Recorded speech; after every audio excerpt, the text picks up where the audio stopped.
Y vamos a leer Filipenses 1, versículo 6. Dice: estoy convencido de esto, el que comenzó tan buena obra en ustedes la irá perfeccionando hasta el día de Cristo Jesús. Volvámoslo a leer y quiero escuchar la voz de todos ustedes. Fuerte. Estoy convencido de esto, el que comenzó tan buena obra en ustedes la irá perfeccionando hasta el día de Cristo Jesús. Yo quiero que usted se lo lea al que tiene a su lado. Dice: estoy convencido de esto, el que comenzó tan buena obra en ti la irá perfeccionando hasta el día de Cristo Jesús. Amado Dios, gracias porque lo que tú comienzas lo terminas, y gracias por poner tus ojos en cada uno de nosotros. En Cristo Jesús, amén y amén. Hace 8 días estuvimos hablando sobre una predicación que la llamamos En las manos del Maestro. Vimos la primera parte y hablamos de 6 etapas que Cristo tuvo que vivir en su estadía en la tierra, si se puede decir, como hombre, su ministerio en la tierra como hombre, y que son 6 etapas que todos nosotros, sin excepción, como cristianos, tenemos que pasar para el desarrollo y nuestra madurez como hijos de Dios que somos. Entonces vimos las primeras 3 etapas, que fueron el establo, la carpintería y el Jordán. El establo lo llamamos la iniciativa de Dios. La carpintería lo llamamos, ¿se me olvidó?, el desarrollo silencioso. Y el Jordán, el segundo toque de Dios. Es decir, ¿para qué estoy yo? La revelación del propósito, ¿para qué estoy yo en esta tierra? Hablamos también que la regeneración es un acto, es decir, es la obra del Espíritu Santo en la vida de cada creyente, y que ocurre una vez en la vida. Difiere al arrepentimiento y a la restauración. ¿Por qué? Porque uno puede arrepentirse y ser restaurado muchas veces. El problema es cuando nos arrepentimos siempre por una sola cosa o por el mismo pecado. Entonces eso significa que no hay un verdadero arrepentimiento. Pero cuando hablamos de arrepentimiento, estamos hablando de darle la espalda al pecado. Solamente con arrepentimiento puede haber restauración. Nadie puede ser restaurado si no se ha arrepentido. Dígalo conmigo: nadie puede restaurarse si no se ha arrepentido. ¿Y cuáles son las señales de un verdadero arrepentimiento? Sentir pesar por el pecado, confesar el pecado y abandonar el pecado, o tener un cambio de actitud.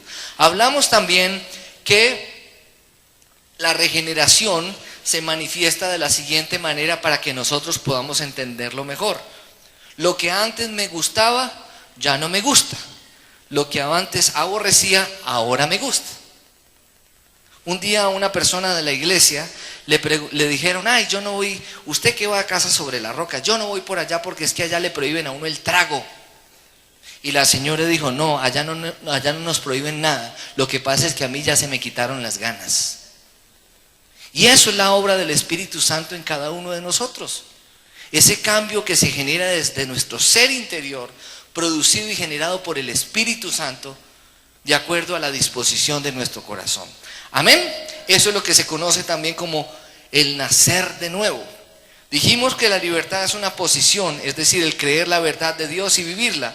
Y dijimos que la santificación es un proceso, es un caminar en la misma dirección de Dios hasta llegar a la estatura de Cristo. Dijimos que es la voluntad de Dios. ¿Cuál es la voluntad de Dios? Nuestra santificación. Nuestra santificación, esa es la voluntad de Dios, caminar en la misma dirección de Dios. Entonces, recordamos también que hay 3 fechas que no podemos olvidar. ¿Cuáles son esas 3 fechas que no podemos olvidar? El día en que nací, el día en que nací de nuevo, y el día que pude entender para qué nací.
Y hoy vamos entonces a desarrollar las 3 otras etapas del ministerio de Jesucristo en la tierra, que son las mismas etapas que cada uno de nosotros debe vivir en esta tierra para poder madurar en su relación con el Señor. Entonces, ¿cómo se llama esa etapa? Se llama el desierto. ¿Qué es el desierto? El desierto es el lugar donde nadie quiere ir. Imagínense que a usted le propusieran salir de vacaciones y le dijeran, te tengo un programa para estas vacaciones, te invito al desierto. Más de 45 grados centígrados, no hay agua, aridez total, serpientes, escorpiones, pura roca, un clima muy inhóspito. Pero si nos pintan un programa, dicen, no, más bien ir a San Andrés, ir a Cartagena, ir a las playas de Santa Marta, del Parque Tayrona, ¿qué preferimos?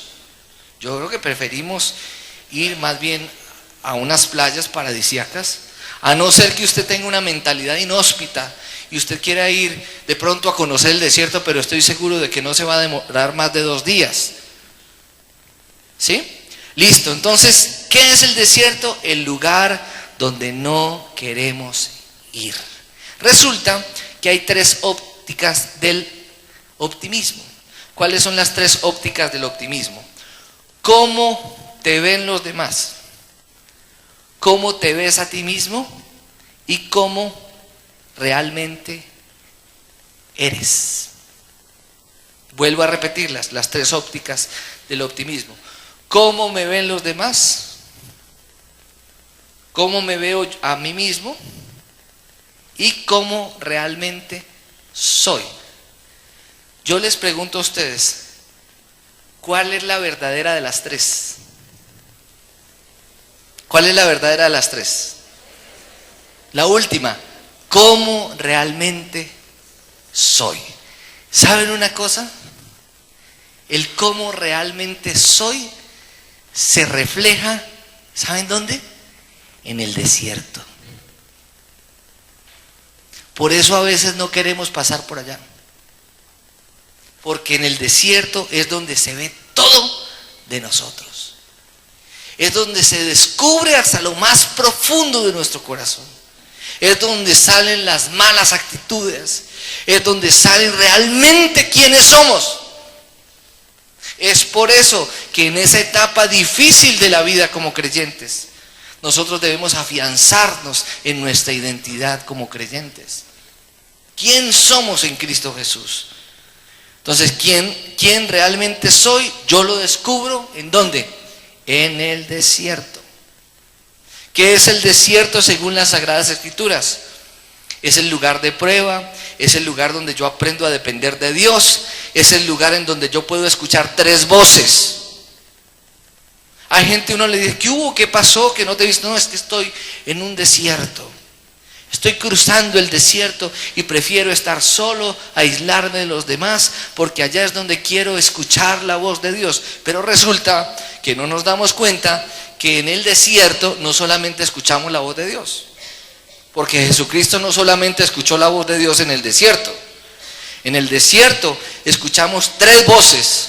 Escuchamos la voz de Dios, escuchamos la voz de nuestro ego, nuestra propia voz, y a veces escuchamos también la voz del diablo. Jesucristo, ¿dónde fue tentado, iglesia?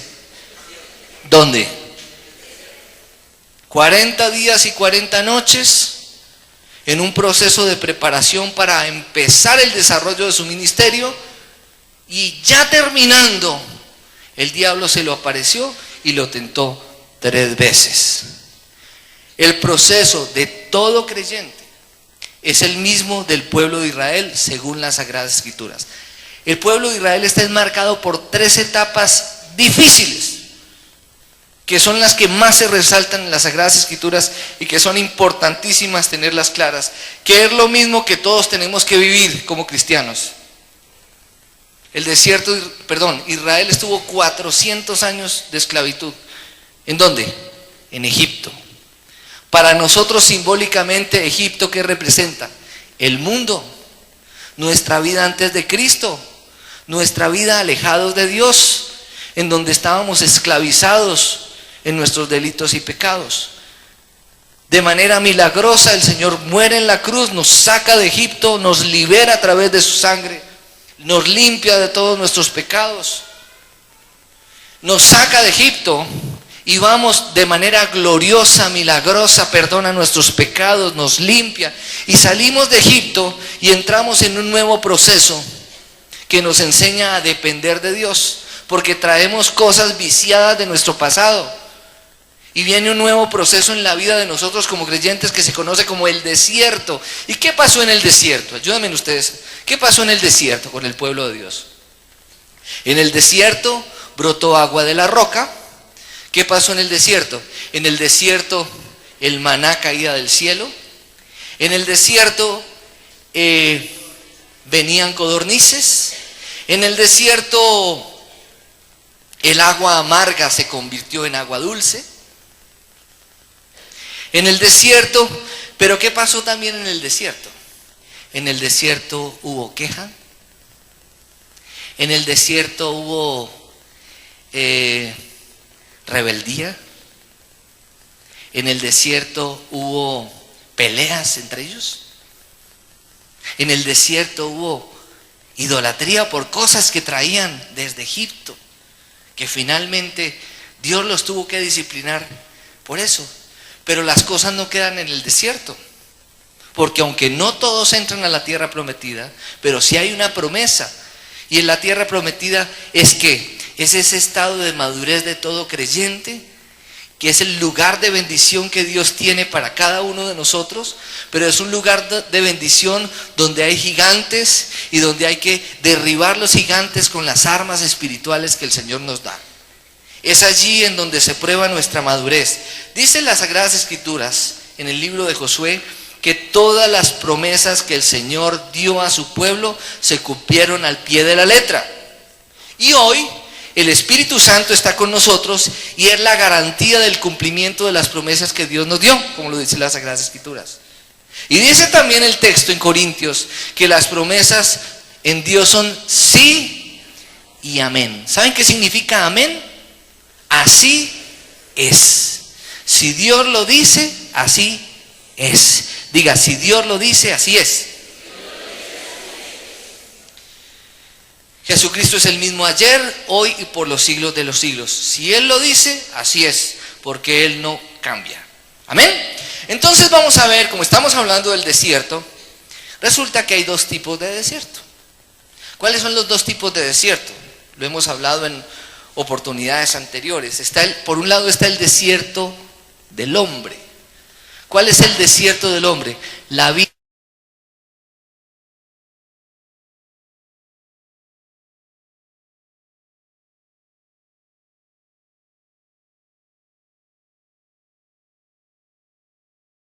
a Cristo como nuestro único y suficiente Salvador.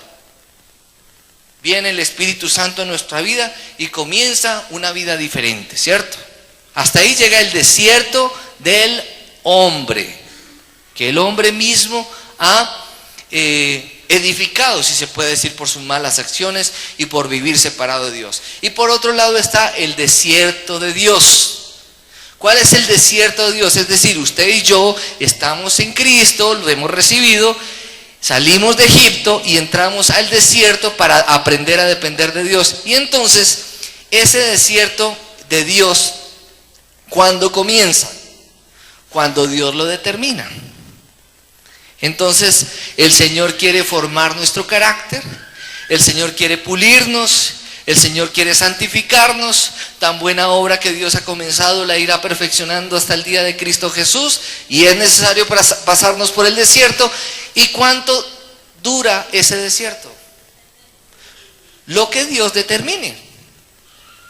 Ojo, no lo podemos acortar, pero sí lo podemos alargar. Para el pueblo de Israel, históricamente hablando, desde Egipto hasta Canaán, que era la tierra prometida, el lugar de bendición que Dios había prometido a Abraham, en línea recta, el trayecto iba a demorar 11 días. ¿Cuánto se demoró? 40 años, y en esos 40 años la generación que salió, esa generación, 2 generaciones salieron de Egipto. Una generación se murió en Egipto y la otra entró finalmente a la tierra prometida. ¿Qué llevó al pueblo a que durara 40 años en vez de durar 11 días? La desobediencia, la queja.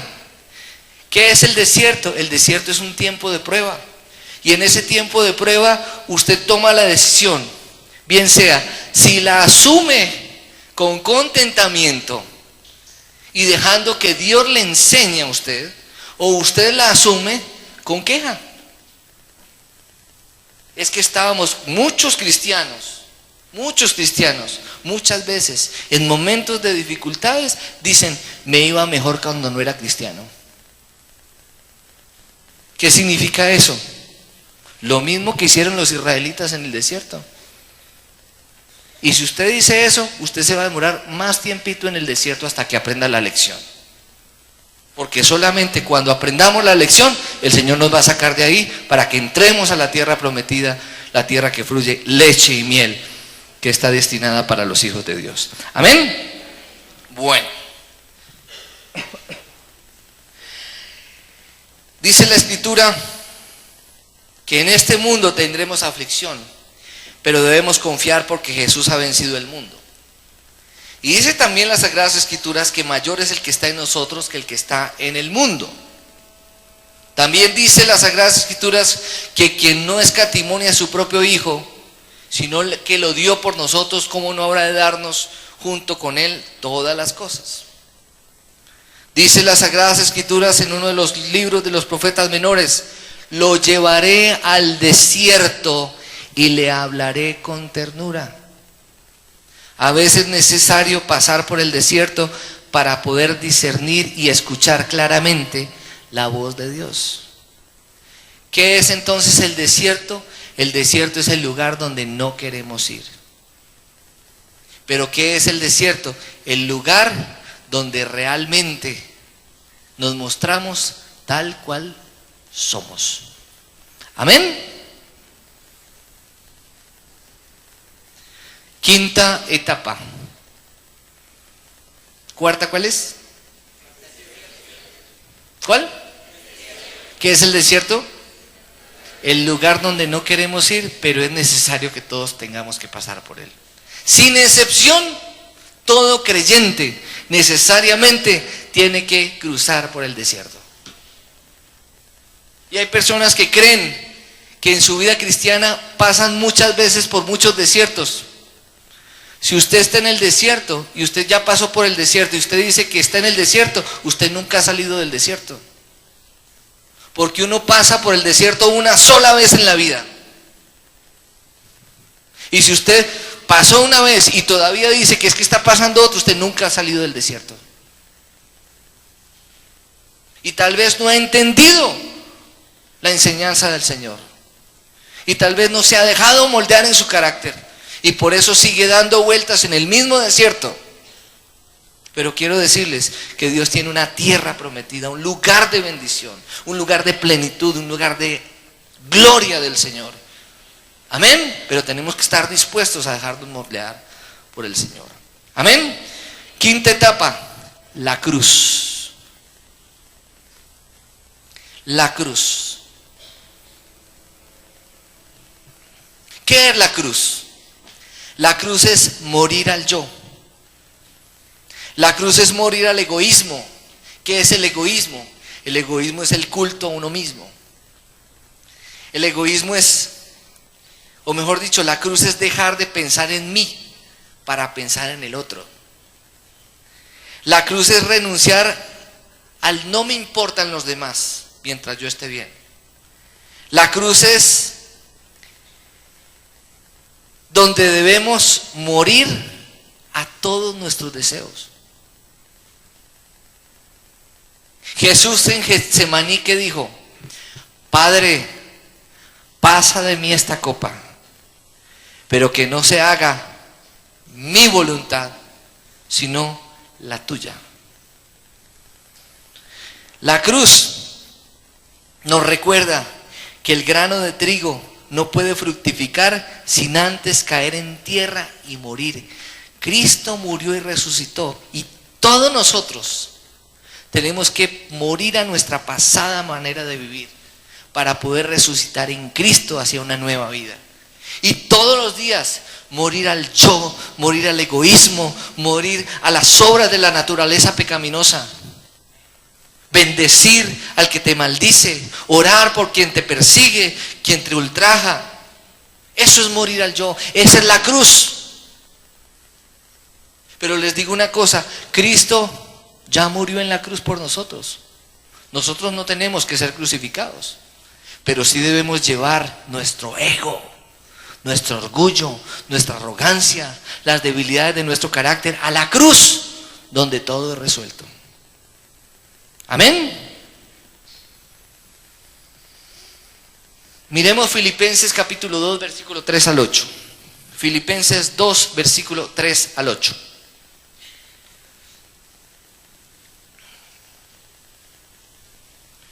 Cuando todavía sigue viéndose en nosotros orgullo, no estamos en Cristo, sino que estamos siendo religiosos, porque asistimos a una iglesia cristiana, estamos afiliados a una denominación cristiana, pero no estamos viviendo para agradar a Dios y viviendo para los intereses del Señor, sino que seguimos viviendo para nuestros propios intereses. Pero ¿qué dice Filipenses capítulo 2, versículo 3 al 8? ¿Qué dice? No hagan nada por egoísmo o vanidad, más bien con humildad, consideren a los demás como superiores a ustedes mismos. Ojo, cuando el texto dice consideren a los demás como superiores a ustedes mismos, no es que entonces los cristianos ahora vamos a decir, entonces yo tan tonto, yo tan bruto, yo tan bobo, y renunciamos a nuestra propia identidad y a nuestra valía como hijos de Dios. ¿Qué significa esto? Que para ti es importante darle valor a la otra persona, la opinión de los demás, su punto de vista. Por ejemplo, en el matrimonio, ¿la cruz es qué? No es que el matrimonio sea la cruz, pero ¿qué significa la cruz en el matrimonio? La cruz en el matrimonio es que los deseos de mi esposa deben convertirse para mí en una prioridad. Los deseos del esposo deben convertirse para la esposa una prioridad. Siempre y cuando esos deseos no estén en contra de la voluntad de Dios, desde luego. Amén. Pensar en los demás. Dice entonces, cada uno debe velar no solo por sus propios intereses, sino también por los intereses de los demás. La actitud de ustedes, oigan esto, la actitud de ustedes debe ser como la de Cristo Jesús. Pero muchas veces la actitud de nosotros no es la actitud de Cristo, sino que es la actitud del diablo. Porque somos orgullosos, somos arrogantes, estamos pensando en nosotros mismos y no estamos pensando en ayudar al otro, no estamos pensando en el perdón, en la reconciliación, en cómo manejar nuestras relaciones. Así tengamos que renunciar a nuestros propios deseos. Dice la Escritura que de nosotros debemos tener la actitud de Cristo, siendo por naturaleza Dios, no consideró el ser igual a Dios como algo a que aferrarse, por el contrario se rebajó voluntariamente tomando la naturaleza de siervo y haciéndose semejante a los seres humanos, y al manifestarse como hombre se humilló a sí mismo y se hizo obediente hasta la muerte y muerte de cruz. Pero lo que sigue es más tenaz, porque dice que por haber hecho eso, Dios le dio un nombre que es sobre todo nombre. Humillarse ante la poderosa mano de Dios nos exalta cuando fuere tiempo. Recordemos que la escalera hacia el cielo es una escalera inversa. La escalera hacia el cielo es hacia abajo. La misma actitud de Cristo. ¿Cómo se llama eso? La cruz. Jesús dijo, aprendan de mí que soy manso y humilde de corazón. ¿Cuánto nos falta aprender de Jesús? Tal vez lo hemos escuchado muchas veces, pero no lo practicamos. Porque no somos ni mansos, tal vez mensos sí. Pero no somos ni mansos ni humildes de corazón. Y eso es lo que realmente nos da descanso a nosotros como hijos de Dios. Amén. En la cruz no tiene por qué preocuparme la posición. Digan amén. Porque es Dios quien nos da el lugar. Diga, Dios es quien nos da el lugar. Dígalo nuevamente, Dios es quien nos da el lugar. Muchos cristianos viven peleando por la posición. Y en algún momento yo he peleado por la posición. Pero yo ya aprendí. No tenemos por qué pelear por la posición. Porque Dios es quien da el lugar. Amén. Los dones y los llamamientos son irrevocables. Lo que Dios nos dio no tenemos que pelear por eso. Dios lo dio. ¿Qué tenemos que hacer nosotros? Tener la actitud de Jesús. Porque finalmente Él es quien pelea por nosotros. Amén. Diga, Jesucristo pelea por mí. Bueno, para vivir una vida libre de frustraciones, como nos enseñaba mi esposa el jueves, pues yo no estuve en la reunión, pero yo escuché los comentarios. Para vivir una vida libre de frustraciones, debemos entregar. ¿En dónde se entrega? En la cruz. Señor, te entrego este problema. Te entrego esta situación. Te entrego mis hijos. Te entrego mi matrimonio. Los cristianos tenemos que aprender a soltar. A veces vivimos tan aferrados que le impedimos a Dios obrar porque vivimos tan aferrados que Dios dice, bueno, cuando lo sueltes. Ustedes recuerdan la historia de esa persona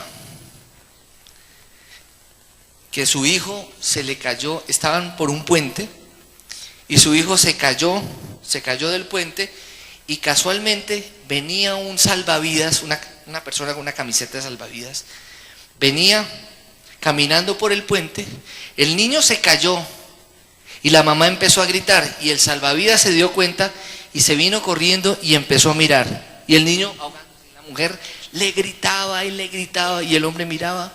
Cuando ya el niño dejó de patalear, el salvavidas se tiró y lo salvó. Desde luego la mujer lo insultó, le dijo hasta de que se iba a morir. Y le dijo, señora, permítame, yo le explico. Finalmente la señora se quedó callada y él dijo, si yo me tiro cuando esté pataleando, nos hundimos y nos ahogamos los dos. Muchas veces Jesucristo quiere meter la mano para salvar nuestra vida cuando nosotros dejemos de patalear tanto.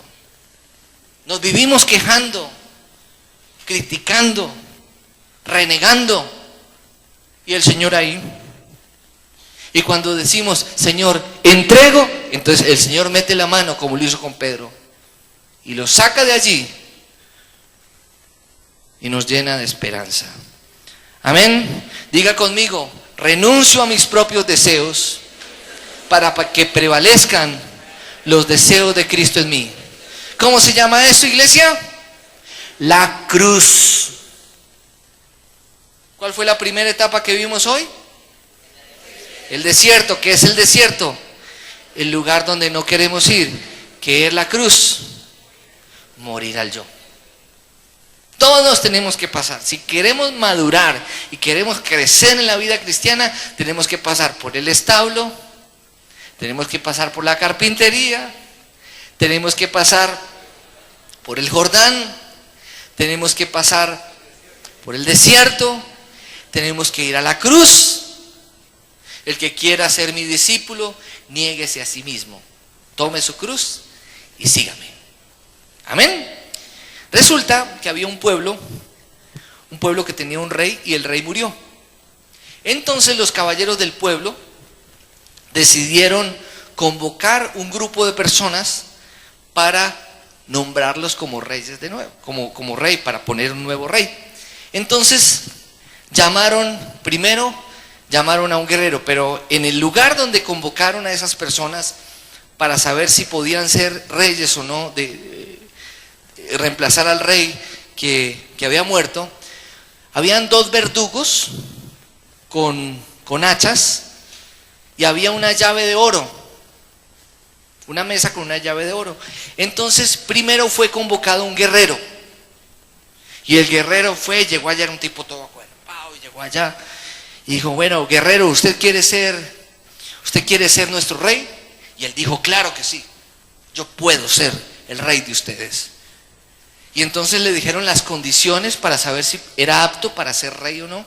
Y le dijeron: bueno, usted tome la llave de oro, nosotros sabremos si usted puede ser nuestro rey o no. Usted toma la llave de oro, pero recuerde, queremos explicarle algo, que con la llave que usted tome, con la mano que usted tome la llave, la otra mano se la vamos a cortar. ¿Usted estaría dispuesto para eso? Claro que sí, yo quiero ser el rey y yo tengo el poder para hacerlo. Yo con mis manos he matado a muchas personas, he conquistado ciudades, he vencido muchos enemigos y yo puedo ser el rey. Tomó con la mano izquierda la llave de oro y le cortaron la derecha. Le cortaron la derecha. Y le dijeron: tú no puedes ser nuestro rey. Y lo mandaron, lo despacharon. Después llamaron a otro que era un filósofo y le dijeron: ¿tú quieres ser nuestro rey? Él dijo: claro que sí. Yo he escrito pensamientos, yo les he ayudado a desarrollar el gobierno, les he ayudado en el pensamiento, les he dado ideas. Yo podría ser un muy buen rey, pero yo he escrito con mi mano izquierda muchos de esos pensamientos. Entonces tomó con su mano izquierda la llave y le cortaron la derecha y le dijeron: no puedes ser rey entre nosotros. No eres digno de que tú nos gobiernes. Después llamaron a un mercader, le explicaron las mismas condiciones. Era una persona ambiciosa, era una persona que ganaba mucho dinero y tomó con las dos manos la llave de oro y le cortaron las dos manos, le cortaron las dos manos y le dijeron: tú no eres digno para gobernarnos, tú no puedes ser nuestro rey. Y por último llamaron a un agricultor, le explicaron lo mismo y el agricultor dijo: yo he trabajado toda la vida con mis dos manos, he sembrado, he cultivado, y gracias a mi trabajo y el de mis empleados, muchas personas han podido comer, les hemos dado alimento a muchas generaciones. Por lo tanto, yo no puedo aceptar ese ofrecimiento, porque yo no quiero dejar de hacer lo que Dios me ha llamado a hacer. Y él hizo, ¿qué hizo? Dos manos hacia atrás y renunció a lo que le estaban ofreciendo. Desde luego todos lo tomaron, lo hicieron arrodillar y le dijeron: tú eres la persona digna para podernos gobernar. ¿Saben por qué? Porque todo aquel que renuncia a su poder, pudiéndolo ejercer, es aquel que es digno de poder estar a la cabeza. Todo aquel que tiene el poder y que puede utilizar el poder y que está dispuesto a renunciar al poder, es el único que es digno de poder gobernar. Con Dios las cosas parece que funcionaran al revés en algunas oportunidades, de acuerdo a lo que nos han enseñado. Jesucristo tenía el poder. ¿Podía ejercerlo? Sí. ¿Pero qué hizo? Renunció a ejercerlo. Y estando en la cruz, le dijeron a Jesús: tú eres el Hijo de Dios, bájate de esa cruz. ¿Podía él hacerlo? Sí. ¿Lo hizo? No. ¿Saben por qué lo hizo? ¿Por qué no lo hizo? Porque él renunció a su poder para podernos salvar a todos nosotros. Pero gracias a haber renunciado a ese poder, Dios le dio un nombre que es sobre todo nombre, para que en el nombre de Jesús todas rodillas se doble y toda lengua confiese que Jesucristo es el Señor. Sexta y última etapa: la tumba abierta. La tumba abierta. ¿Qué es la tumba abierta? La tumba abierta es lo que se ve en ti y en mí. Es reflejar la vida de Cristo en cada uno de nosotros. La Biblia dice que nosotros somos el aroma de Cristo. ¿Saben qué es ser el aroma de Cristo? Miren. ¿Qué es el aroma de Cristo? Que yo voy caminando. ¿A qué huelen? ¿A qué les huele? ¿A qué les huele?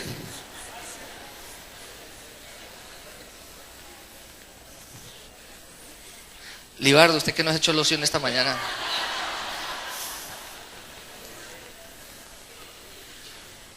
De pronto parece chistoso, pero espiritualmente eso es lo que ocurre. Cuando somos buenos cristianos, dejamos un aroma espiritual que a veces nosotros mismos no la percibimos, pero quienes nos rodean la pueden percibir. Amén. Dice la Escritura que usted y yo somos embajadores de Cristo. Embajadores de Cristo. ¿Qué es la tumba abierta? La tumba abierta es que lo que reflejamos refleja vida. Perdón, lo que hablamos refleja vida. Que mis acciones tienen que reflejar vida. Muchas personas hablan mucho de Dios. Y no está mal que hablemos de Dios. Pero serían mucho más efectivos si hablaran menos de Dios y vivieran más a Dios a través de sus actitudes. Hoy es muy común que se escuche entre las mismas iglesias cristianas como una competencia, a ver quién tiene los dones, a ver quién tiene la unción, a ver quién lee la Biblia, a ver quién quiere el Espíritu Santo. Se habla mucho de eso. Pero eso no debería ser un tema de discusión para nosotros como cristianos, porque existe la multiforme gracia de Dios. Hay unas iglesias que hacen las cosas de una manera y hay otras que hacen las cosas de la misma manera, pero todos somos una vid. O sea, el cristianismo es una vid y muchas ramas, donde todas las ramas unidas a la misma vid, finalmente damos fruto en el lugar que Dios nos ponga, pero todos adheridos a una sola vid, que es Jesucristo. Amén. ¿Qué nos llama Jesús? A no edificar sobre fundamento ajeno. ¿Cuál es mi oración todos los días de mi vida como pastor de esta iglesia? Señor, permítenos alcanzar a los perdidos. Permítenos predicarle a quien no ha oído, porque eso es lo que nos llama a hacer. Hoy en día muchos viven predicando a quienes ya conocen. ¿Para qué? Tenemos una responsabilidad muy grande y es predicarle al que no conoce de Cristo. El que ya conoce ya tiene vicios, ya tiene mañas. Déjelo quieto. Predíquele al que no conoce de Cristo. Predíquele a aquel que para él las buenas nuevas son un manjar para su boca. Predíquele a aquel que ha perdido toda esperanza para que pueda encontrar la verdad de Jesucristo. Porque ahora se ha vuelto muy común que en las iglesias cristianas muchos quieren hacer su iglesia, quieren desarrollar su iglesia o desarrollar su propio ministerio hablando mal de otros ministerios. Y eso no es ni ético ni es cristiano. Amén. Porque hablar mal de un pastor, de otra iglesia, de otro ministerio, es hablar de nosotros mismos, porque nosotros, usted y yo, somos el cuerpo de Cristo. Es como cuando usted, mujer, habla mal de su marido y no se da cuenta que usted es uno con su marido. Y si usted habla mal de su esposo, usted está hablando mal de sí mismo y se está acarreando maldiciones para su propia vida. Amén. Gálatas 2:20, he sido crucificado con Cristo Y ya no vivo yo, sino que Cristo vive en mí. Lo que ahora vivo en el cuerpo, lo vivo por la fe en el Hijo de Dios, quien me amó y dio su vida por mí.